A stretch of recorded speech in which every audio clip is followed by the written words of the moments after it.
An interview with the producer from Zeta Gundam, Kenji Uchida. Mr. Uchida, how did you come to participate in this work?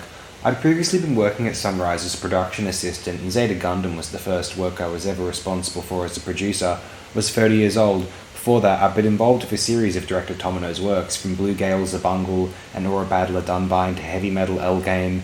The orders next time you'll be producing and the content is a sequel to Gundam came from the company simultaneously.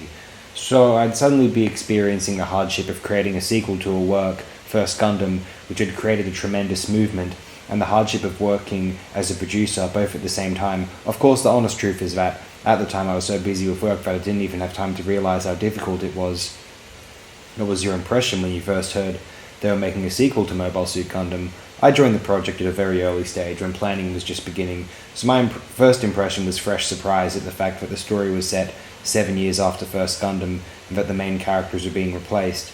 I said, "Oh, so this is another way of doing it?" At the time, once a TV series had finished its broadcast run, nobody would ever have imagined creating a part 2.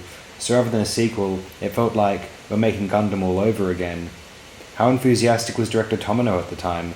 Director Tomino always thinks of the works that he's created as something that he himself should surpass, and he's someone who takes on new challenges with every work. After Gundam, though everything from Space Runaway, Ideon to L Game shared the same robot keyword, he continued taking on the challenge of creating original TV series with different points of view. That still hasn't changed, but that feeling was even stronger at the time of Zeta Gundam.